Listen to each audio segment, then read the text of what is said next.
Hello and welcome to the Calmcast, a time to feel calm and think clearly. I'm Claire Downham, the Queen of Calm, a transformational life coach. I was a burnt out head teacher who finally made the journey to calm after years of trying, and I want to prevent you from having to do the same. The Calmcast is a series of short explorations, gently guiding you back to your natural state, which is calm and clarity. Just listen like you would listen to music, with an open mind and curiosity. There's nothing else to do.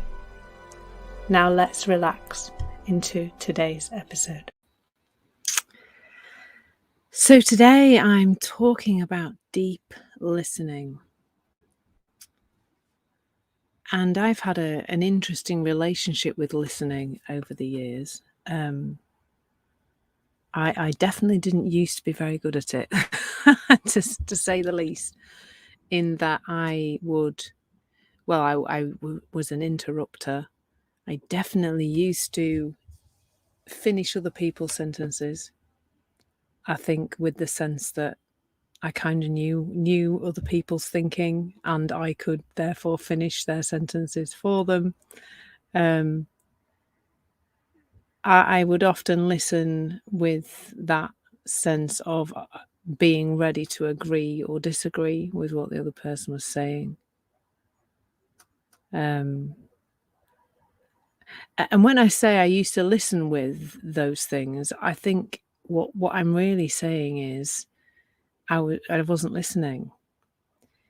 I was listening to the voice inside my head, what it had to say, the commentary it was making on what other people were saying, and the chit chat, what I needed to think, what I thought about what they were saying, and all that kind of thing. Like that was definitely something that I'm now more aware of. And I think it's been a process it's taken a while really for me to get better at listening. But I do think that it's something that everybody needs is to be listened to. And that's why it's something that I hold very dear in terms of when I'm having coaching conversations with people. It's really important to me that I'm listening. And for me now, listening has gone from being something like a skill that I need to learn, like everything else that I used to do to make myself better, to change myself, included working on listening. And that then became me thinking about listening when I was listening to other people. So therefore still not listening to other people really, but more listening to the voice in my head that was checking in with me whether I was listening enough, and doing those kind of listening tools and techniques and ways of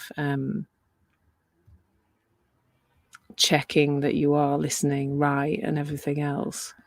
I remember that when I did NLP training a long time ago now, I don't use any NLP now, by the way.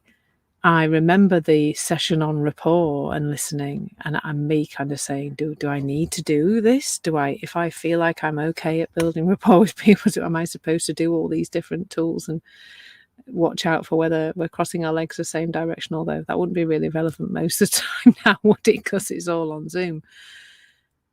So here's some of the things that I've seen now about listening. And the first thing is that the most important thing about listening is presence.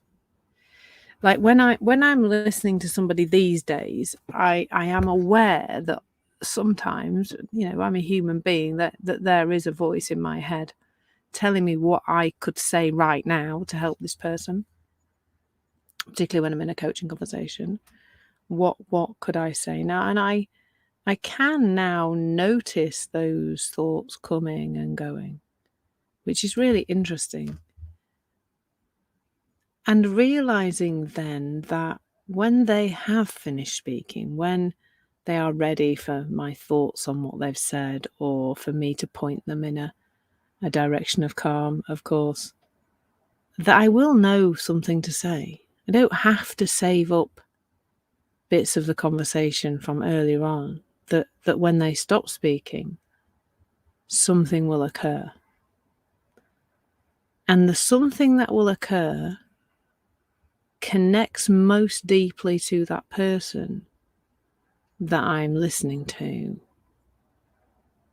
when my mind is present and calm. When I am in the now. Because this is something that I really see about communication in general, but listening in particular, is that as human beings, we are connected naturally. I really do believe that we are all part of the same. There is no separation other than that which is created via thought. And that means that the less we have on our minds, the more deeply we're connected to another person we are. So if we're really listening with nothing else on our mind, when the other person has finished being listened to and finished speaking for now, what occurs for us to say comes from that connected space, because the connected space is underneath our thinking. So in real time, what seems to me to happen is that someone is speaking and I'm listening, and I'm noticing that sometimes a thought will pop into my head, which is fine because I'm human. And sometimes that thought will be something to do with what they're saying. Sometimes it will be, oh, bother, I've not spun the washing machine, or I need to get milk or bread or whatever else pops into my head like these things do. And I don't need to do anything about that. I don't need to beat myself up about that. I can just notice it and refocus my attention on the person in front of me. And I know that sounds ridiculously simple, but actually it really is ridiculously simple. But I think what we don't always know is that it's possible. I think a lot of people don't realize it is possible to refocus your attention, that you don't have to follow a thought just because it's appeared in your head. They're not all, well, most of them are nothing to do with us, really. So there is that in the moment observation of thought, my thinking, as opposed to the other person's thinking and speaking, and the sort of allowing of it to pass. And it's kind of exciting when that happens, actually, when there's a noticing of, oh yeah, there's the noise in my head. Oh, there's the person speaking. That's where I'm going to focus my attention. And it's amazing, actually, because I think I used to feel probably a little bit impatient listening to people, kind of get to the point, will you? That would have been my thinking. And now I can sit and listen to somebody for a really long time. I've one client who a lot of our session is listening focus. In fact, a lot of my clients, that's the case. And then, my speaking is not that much of our time together. Maybe the odd question or the odd pointing in a different direction. And it's become so much more of a pleasure. So the really key thing for me is the presence. If I'm here in this moment and not in my time traveling head, then I can't not listen, unless I put my fingers in my ears and go la la. That would be a way to stop yourself listening, wouldn't it? But mostly, if we are present and we are looking to a connection with the other person, I think thinking comes as part of our natural way of being as human beings. I think it's a natural thing for us to want to connect to other people.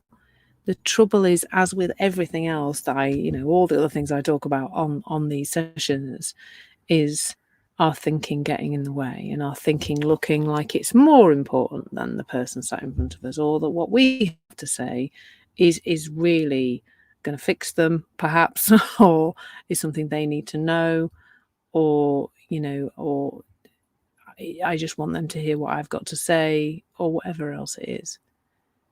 So, but when we are present, that deep listening is a natural consequence of that.